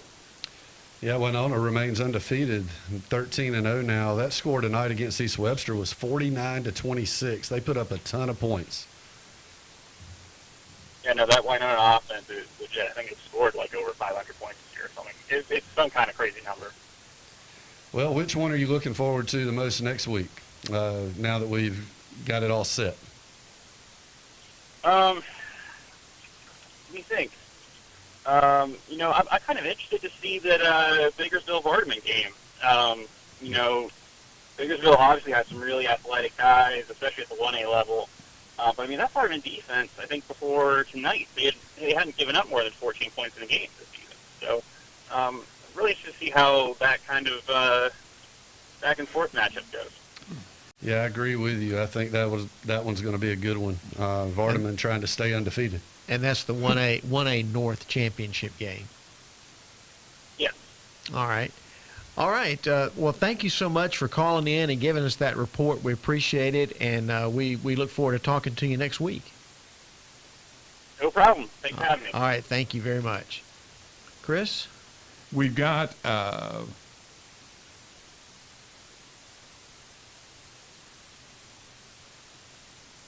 I think that may be for Sam Pearson, the head coach of DeSoto School. That may be for the Crazy Eight section? Okay. So at the moment, that's the only caller we have, and Okay. now we need to hang on to him. George, you want to go down the list of scores again for people just now joining in? Yeah, absolutely. I think that'd be a good idea. Let's go to the 7A. We'll work all the way through it. Starkville defeated Oxford 20-0. Madison Central defeated Tupelo 14-12. It was Brandon prevailing over Pearl. The version 2 of the dirt game, 42-25. Oak Grove over Meridian 35-0. In 6A, it was South Panola winning over Neshoba Central 33-13. Grenada over Warren Central 24-7. West Jones defeated Terry 21-7. Picayune shut out Pascagoula 38-0. 5A, Clarksdale defeated Lafayette 21-0. It was West Point over Holmes County Central 34-21. Gaucher edged Florence 36-34. Laurel over Brookhaven 31-28. In 3A, Louisville shut out Caledonia 39-0. Houston over West Lauderdale 42-21. Columbia beat Pass Christian 42-7. And Poplarville beat Lawrence County 44-20. In 3A, Winona 49, East Webster 26. Amanda Elsie over Moorville 44-2. Jefferson County defeated Seminary 30-17. And Jeff Davis County edged Noxubee County 22-21. In 2A, Charleston over Hamilton 50-18. Union 34, Calhoun City 26. Heidelberg over Collins 22-11. Raleigh beat Scott Central 21-12. In 1A, mentioned again, Biggersville beat West Lowndes 42-8. Vardaman beat Baldwin 27-24 or 27-20. Taylorsville beat Simmons 22-12. Velma Jackson beat Resurrection 40-13. Just go over the MAIS games. We'll save the 8-mans till just a moment, but the 5A championship game was Adams County Christian over Simpson 47-29. The 3A championship was won tonight by Greenville St. Joe, shutting out Kirk Academy 6-0. And the 4A championship game, Tri-County doubled up Bowling Green 26-13. So Tri-County got their championship. They're now 12-1, finishing the season. And of course, the 6A championship game is at 6 o'clock tomorrow night at Robinson Hale Field at Mississippi College. Hartfield against Jackson Prep. So Hartfield trying to win their 14th game of the season against no defeats. And looking back at that MAIS 1A championship game, Sharkey-Sequina, one of the most exciting endings you'll ever see in a high school football game, defeating Calhoun. Gary Jackson, young man with a 35-yard walk-off touchdown run to win the state championship. That's got to be exciting. Yeah, and I guess one of the more interesting things about that game was that Sharkey-Sequina was down like 20-0 at the half. They were. I mean, that's pretty hard to come off the deck down 20-0 and ended up winning a football game. Yeah, outscored them 32-6 in the second half. And man, Calhoun Academy with a good season. They finished 10-2. And Sharkey-Sequina, their second state championship. The last one they won was in 2014, and they finished their season 12-1. How about that? Well, talking about, we did mention this earlier, and it's probably worth bringing up again about the All-Star game, the Mississippi Miss Al football game that's coming up on Saturday, December the 16th, being played in Hattiesburg at Southern Mississippi. That game will be live streamed on FNUTL.com, a couple other different places, but we did want to mention it will be on MPB. And we're certainly glad to be on MPB. We talked earlier with the Mississippi head coach, Judd Boswell from Clinton High School, and he's looking forward to it. And then, that's always one of those things where, I mean, it's kind of interesting to me. Alabama's a little bit bigger state than Mississippi. Alabama produces a tremendous number of really talented kids every year. Mm-hmm. But Mississippi, we compete with them and winning. Haven't won the last two, but have won games in that series and have done fairly well.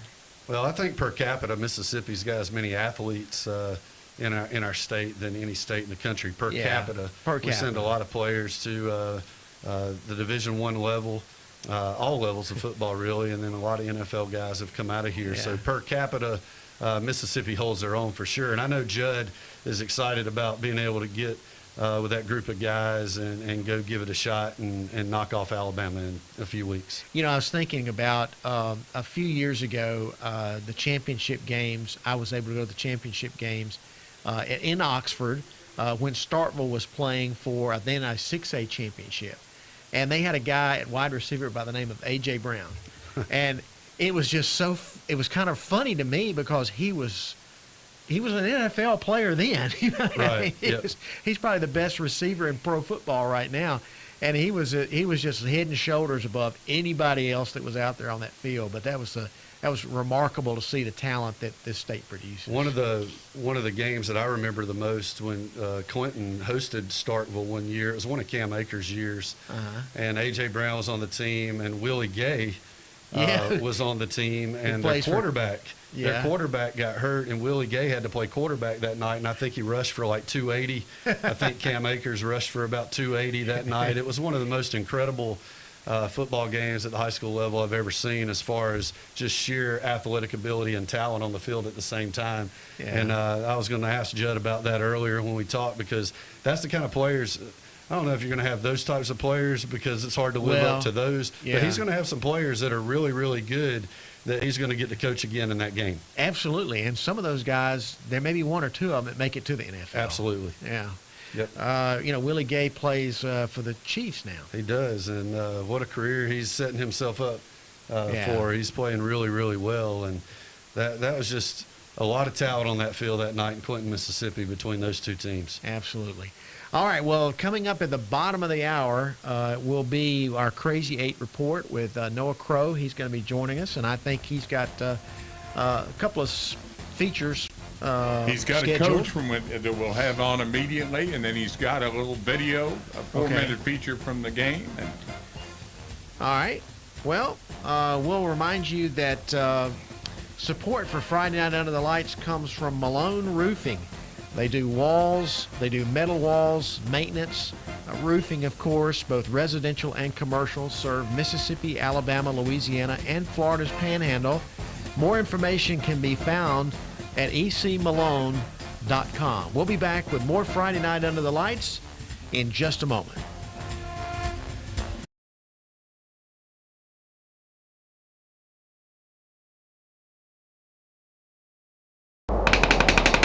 Roof problems? Malone Roofing has you covered. Mississippi's residential and commercial roofing experts. Our work proves it. Call today or visit online at ecmalone.com. Family owned for over 50 years. See your name and file your claim. Even the smallest counties in Mississippi usually have thousands of people whose names are on the unclaimed money list at the Mississippi State Treasury. That's right. Many counties even have tens of thousands of names listed, totaling tens of millions in unclaimed dollars. Since he's been state treasurer, David McRae has returned a record $80 million to Mississippians who've searched the list, found their names, and staked their claim. About 1 in 10 Mississippians have unclaimed money, and that's why you should check www.treasury.ms.gov or click on Unclaimed Money and search today. If you see your name, file your claim. If it's your money, Treasurer David McRae will get it back to you. People who come to Cricket stay with Cricket. Like one of our favorite customers, Michelle. I started my own app company, and with Cricket, I'm able to answer calls from my engineers and investors and know my signal's going to be great. If I had to describe Cricket in 2 words, they would be reliable and affordable. 5G Boss Mode activate. Smile, you're on Cricket. Hello, Mississippi. Did you know that the average student graduates college with $30,000 worth of debt? That amount of debt can delay major life milestones, including getting married, buying a home, and starting a family. But don't worry, we've got some good news for you tonight. College Savings Mississippi and Treasurer David McRae can help you reduce or eliminate that debt. Their plans are flexible and affordable. Start saving for as little as $25 today. Visit treasury.ms.gov/college savings to learn more.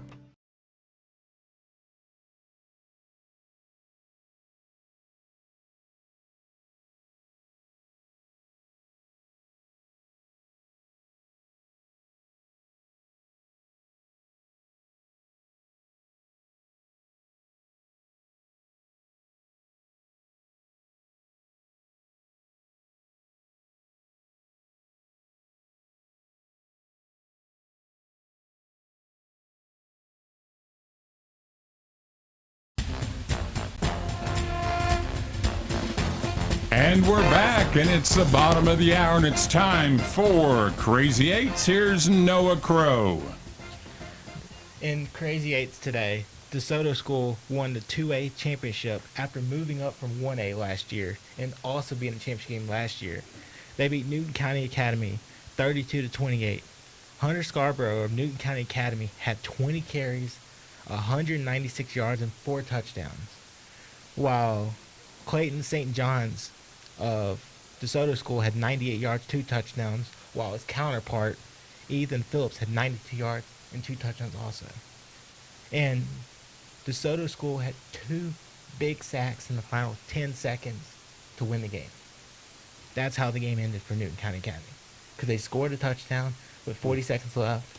They converted an onside kick, got the ball back, marched down the field. Then their offensive line gave up 2 key sacks to lose the game. And that was DeSoto's 3rd state championship, right? That was their third state championship and second appearance in a row. Yeah, but I think they last won it in 2021. Good job getting back. Good job winning it again. And I want to welcome Coach Sam Pearson of DeSoto School on. Congratulations on winning the 2A state title game. Oh, thank you very much. Thanks for having us on. And DeSoto School remained undefeated and finished the season 14-0. What do you think about your team's performance today, especially your guys on defense when they got those 2 key sacks in the fourth quarter to win the game? Well, you know, we knew we had our hands full. I mean, hats off to Coach Nelson and Newton Academy. They had a great season, have a great team, especially Scarborough, as you can tell. We knew we had our hands full. We knew that you can't stop everything, especially in 8-man football. I mean, because it's such a wide open game, and we really focused a lot on trying to take the passing game away, and and try to manage him the best that we could. And of course, once they got the onside kick, things got really interesting. But thankfully, the defense, like you said, came through. We were able to get put pressure on the quarterback a good bit in passing situations all day. So, but it really was big for back-to-back plays like that to occur in the ball game, obviously, to seal the game. And what is it like to have 2 running backs like Caden St. John and Ethan Phillips that can be able to carry the loads together? Well, I mean, it's just an awesome feeling knowing that you have that going into a game. We take a lot of pride in trying to be as physical as we probably can be, and those guys really do a good job of running hard behind the pads and really do a great job of being behind a good offensive line. What did Newton County Academy do in this game that presented a unique challenge that other teams this season didn't challenge against y'all? Well, one thing, we knew probably they were going to try to come in and control the ball, and they did an excellent job of that throughout the game. I think momentum is such a big part in games, as you know. In our first play of the ball game, we had a turnover on our own 3-yard line, and they punched it in from there. And I think that it took us a while really to recover emotionally from that, just that punch in the face right there. So, they did manage the game, control the game better than any team did previous, especially early on, in the game. And what type of challenge did your team overcome from moving from 1A last year to being the 1A state title game to this year being 2A?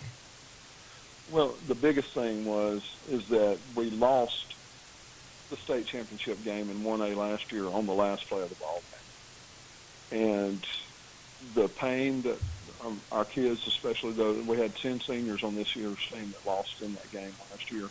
And it's just been a year-long journey to get back. That's been the number one focus, to do whatever's necessary to get back and make amends for losing that game last year. So I just have to give it to our guys, especially our seniors, that they were very determined, very persevered through anything, especially the off-season and strength and conditioning program.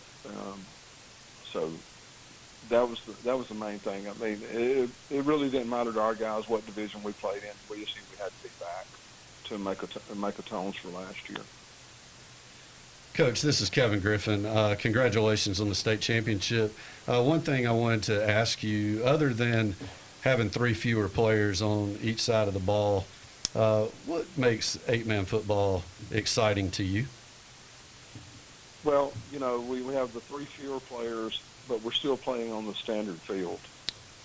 So that makes the game more wide open. Yep.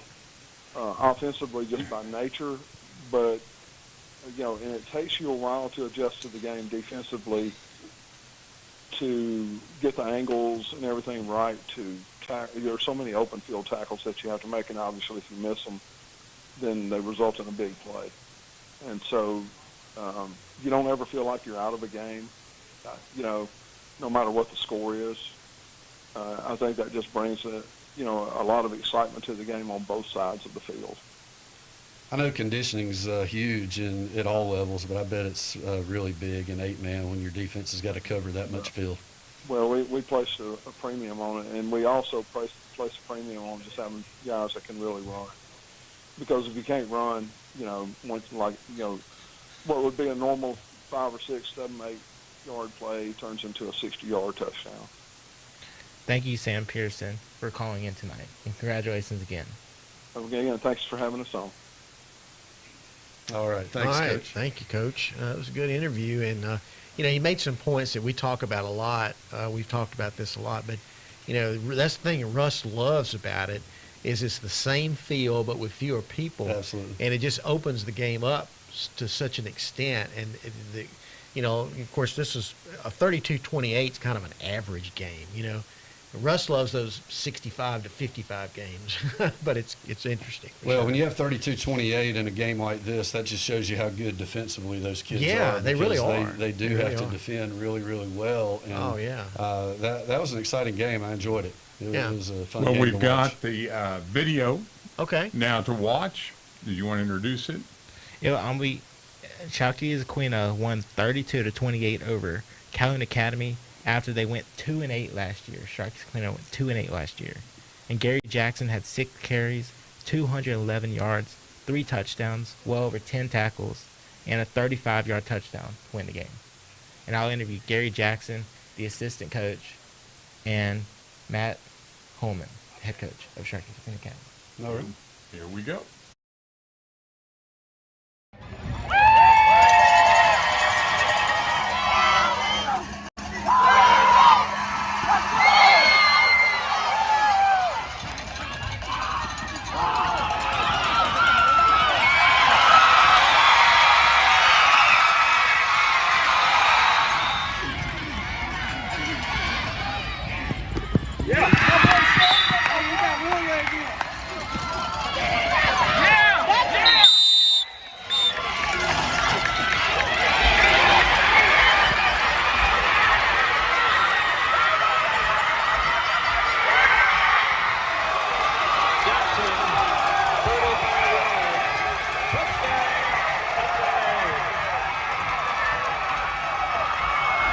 I'm here with Gary Jackson of Sharky Aquina Academy.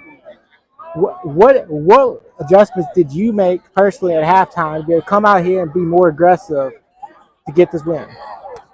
Well, they gave us a good pep talk. One of the board members came in there and said, "Y'all got to step it up. All that softness, you got to get away. You got to get rid of it." So they hit me because it's the last game. It's the last game of the season to play football. And what was the other team doing in the first half that stopped y'all's rushing attack? Missed tackles, miscommunication. Didn't think about it.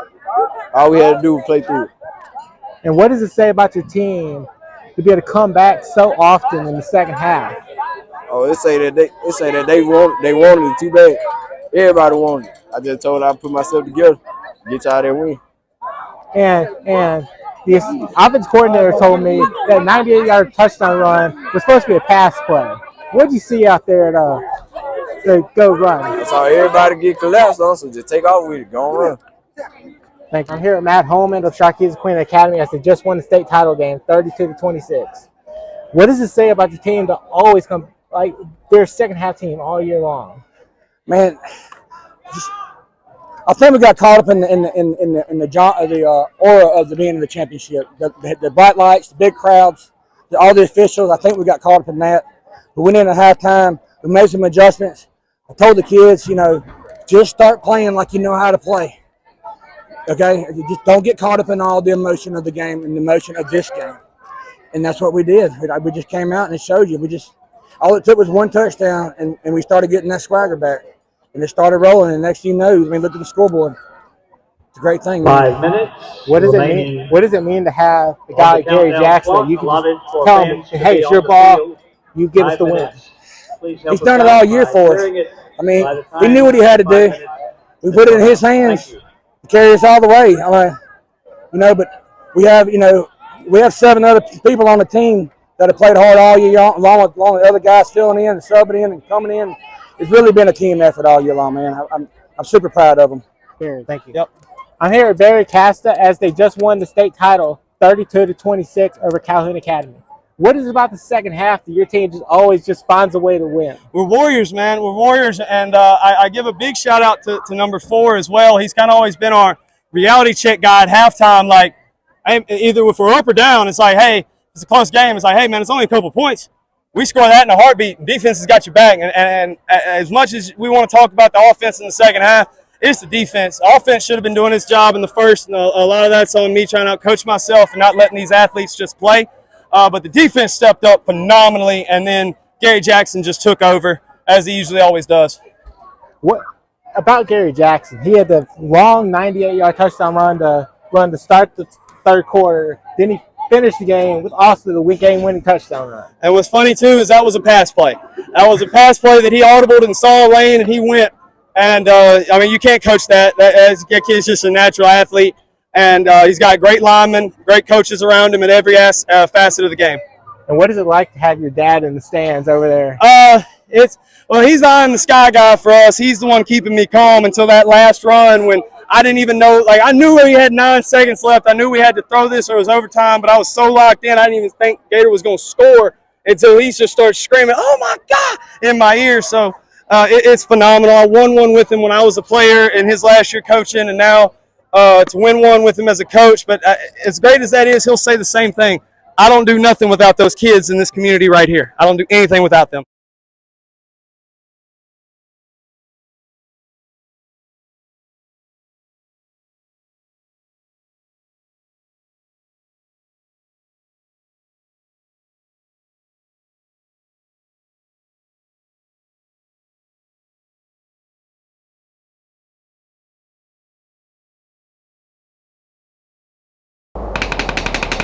Roof problems? Malone Roofing has you covered. Mississippi's residential and commercial roofing experts. Our work proves it. Call today or visit online at ecmalone.com. Family owned for over 50 years. See your name and file your claim. Even the smallest counties in Mississippi usually have thousands of people whose names are on the unclaimed money list at the Mississippi State Treasury. That's right. Many counties even have tens of thousands of names listed, totaling tens of millions in unclaimed dollars. Since he's been state treasurer, David McRae has returned a record $80 million to Mississippians who've searched the list, found their names, and staked their claim. About 1 in 10 Mississippians have unclaimed money, and that's why you should check www.treasury.ms.gov or click on Unclaimed Money and search today. If you see your name, file your claim. If it's your money, Treasurer David McRae will get it back to you. People who come to Cricket stay with Cricket. Like one of our favorite customers, Michelle. I started my own app company, and with Cricket, I'm able to answer calls from my engineers and investors and know my signal's going to be great. If I had to describe Cricket in 2 words, they would be reliable and affordable. 5G boss mode activate. Smile, you're on Cricket. Hello, Mississippi. Did you know that the average student graduates college with $30,000 worth of debt? That amount of debt can delay major life milestones, including getting married, buying a home, and starting a family. But don't worry, we've got some good news for you tonight. College Savings Mississippi and Treasurer David McRae can help you reduce or eliminate that debt. Their plans are flexible and affordable. Start saving for as little as $25 today. Visit treasury.ms.gov/college savings to learn more.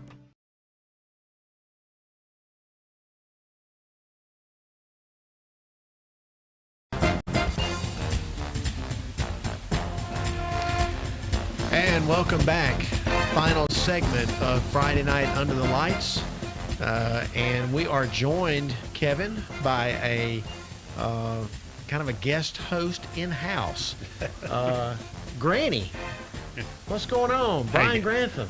Hey guys, how y'all doing? Well, we're good. We've talked about high school football. We just had the Crazy Eight segment, but you were up in Central Mississippi tonight and witnessed a good ball game between Gaucher and Florence. Tell us about that one. Yeah, first of all, I wanted to go to Warren Central and meet Reed Vance, but I didn't do that. Okay. I wound up going to Florence. Great game. It rained a little bit, not very much at all, but a little bit. Gaucher opened up a 29-13 lead, and then Florence came all the way back and made it 36-34. But the highlights in the game was Gaucher throwed a pass, about a 40-yard pass. The guy was laying flat on his back in the end zone and caught the ball. Okay. Unbelievable. He caught the ball. I thought he was asleep. I did, but he caught the ball flat on his back. And then Gaucher throwed a 45-yard touchdown pass with about under 2 minutes ago. They throwed a long pass and scored a late touchdown.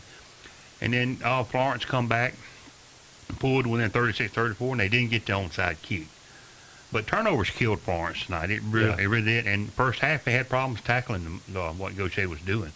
But I like this kind of game right here because both teams were throwing the ball. I like that.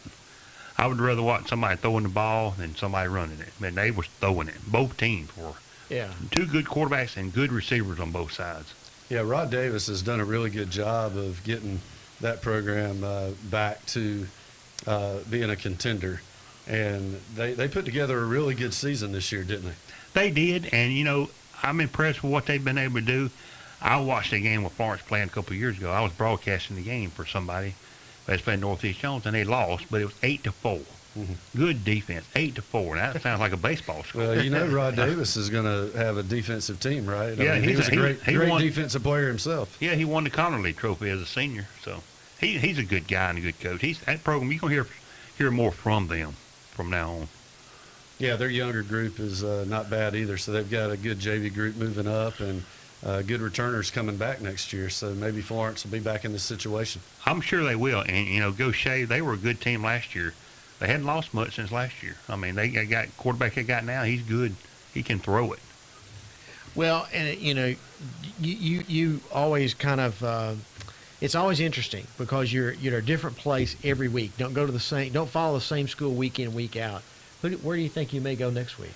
Next week I'll probably go watch West Jones at Picayune. Now that would be a great game. Yes. In the sticks, right? In the sticks at West Jones, there's nothing out there but a school. West Jones, they play Picayune every year for South State Champion. This is the same thing every year. Uh-huh. And hopefully, they can break through this time and get back to the state championship game. But it's Picayune and West Jones. I mean, that's going to draw a crowd. Absolutely. Granny, thanks for being with us tonight and appreciate your report, okay? Yeah, thank you, guys. Good seeing y'all. Happy Thanksgiving. Good to see you, and glad to have you in the house. Hey, man, I'm glad to be here. Thank you. Thank you very much. All right, I think we got one more caller we need to get to, Chris. Yeah, we've got Brandon Shields on the phone, and here's Brandon. Hey, Brandon. Which game did you go to tonight? I was at Grenada Warren Central. Oh, okay. Well, we've heard a little bit about that game, but we were all a little surprised, I think, because we've been really impressed with Warren Central all season long. But Grenada must have played a great game. Yeah, it's kind of deceiving to say that Warren Central got dominated, especially at home. And that's what happened. But at the same time, when he turned the ball over 5 times, I don't deserve to win. That's what happened tonight. Grenada turned them over 5 times. Grenada's defense held Warren Central to 60 yards off and they crossed the 50 one time, and that was on the last drive of the game inside 2 minutes. That was really it. Grenada,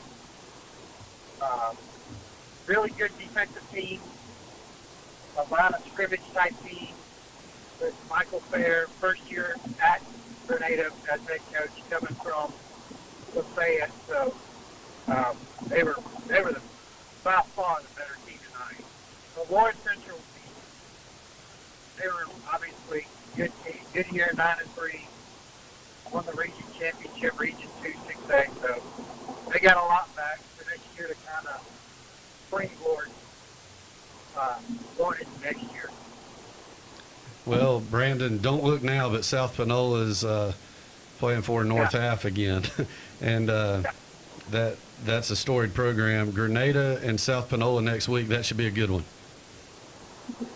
Yeah, and it's, just to mention it, first time since 2014, South Panola's made it to North State.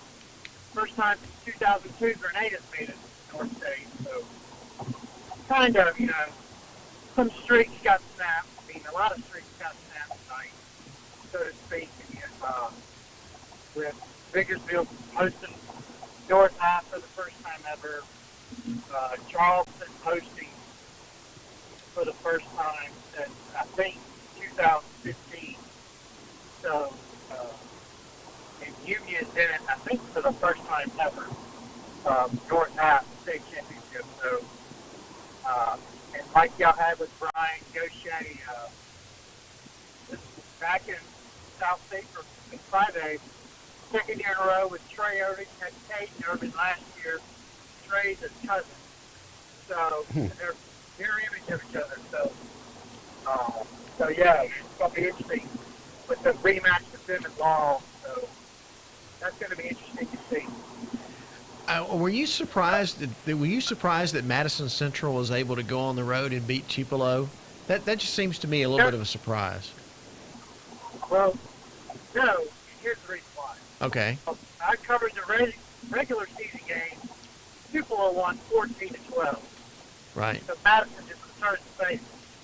Tupelo was just so inconsistent on offense. You really didn't know what you were getting. I mean, you were going to get from Jeremiah Harrell, their quarterback. He was a good player. I mean, it was just the receivers were inconsistent. The running game was not there. Some games it was, some games it wasn't. So, or at least I saw them twice. I saw them against Clinton and Madison in the regular season. And the run game was okay in the Madison game, but in the Clinton game it was non-existent. In the Madison game, the passing game was non-existent. I mean, of course, it's two totally different opponents. Right. So, and totally different games. Tupelo had to outscore Clinton, and Tupelo had to hold on for dear life and stop a two-point conversion with less than a minute to go in the game to win the ball game. Well, yeah, in the south half now you have Brandon and Oak Grove, and that's a real good matchup for sure. So that's what we were expecting this whole all year. So it's going to be them two. I mean, that's just what it was. That's 7-8 South. It was Brandon, Oak Grove, and everybody else, and that's what it turned out to be. Right. I mean, yeah, there were some quote-unquote upsets in the first round with Meridian beating Ocean Springs and Gulfport, Pearl beating Gulfport. So, but at the end of the day, it was kind of like Region 3-7A was the better region of the South, which is what it was. So. Right. But it turned out to be Oak Grove and Brandon. That's what it is, and that's what it's going to be, and that's the game I'm covering. Okay. So, there you have it. That was going to be my question, which game you were covering, but you decided on Brandon and Oak Grove. Yeah, that's where I'm going next week. So. All right. Okay. Well, we're about out of time, Brandon. I have to cut you off here, but we look forward to giving us the report next week. We'll be talking to you then. Yeah, it'll be interesting. All right. Matchups next week.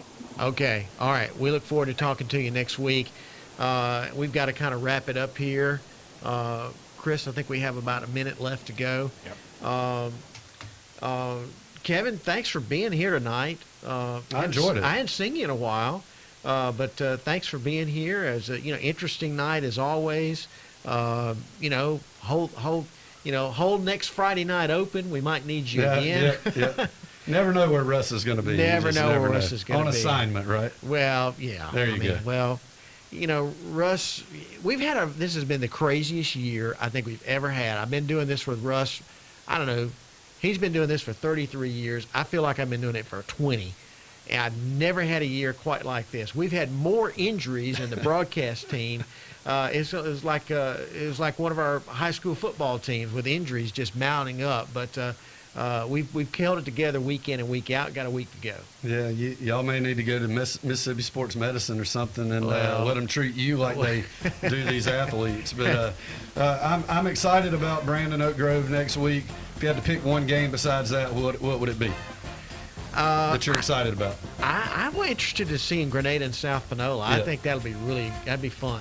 I think so. Well, I had fun tonight. I enjoyed it, and I look forward to maybe next week. Thanks a lot, Kevin.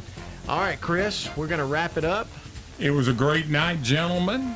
A lot of good scores. A lot of things happened I think people thought were going to happen tonight. Right. No real shockers. Real shockers, anyway. That's true. All right, well, we'll wrap it up, and we'll be back next Friday night for another evening of Friday Night Under the Lights.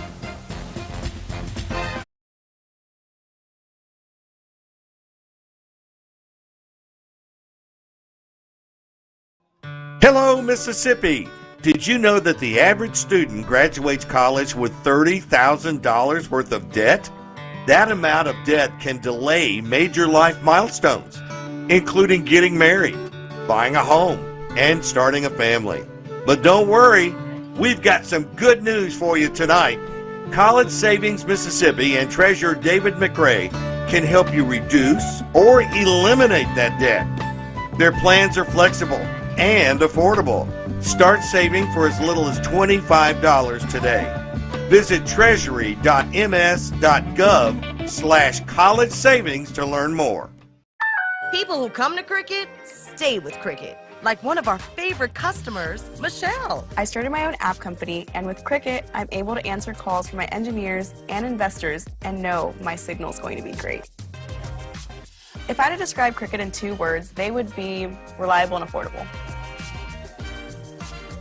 5G boss mode activate. Smile, you're on Cricket. When storms rage, Malone responds. From claim to completion, Malone Roofing has helped rebuild communities for nearly 50 years. Contact Malone for 24/7 service at ecmalone.com. If the money's yours, you should have it. That's why State Treasurer David McRae has returned a record $80 million in unclaimed money to Mississippians. And there's hundreds of millions more, maybe with your name on it. Check the list. Visit www.treasury.ms.gov and see if you have any of the unclaimed money. Each year, banks, utilities, businesses, brokers, and insurance companies turn over millions of dollars to the state because they're not sure who is entitled to the funds. Treasurer McRae has an entire unclaimed money staff waiting to take your claim and return your money. Check the list today. Treasury.ms.gov.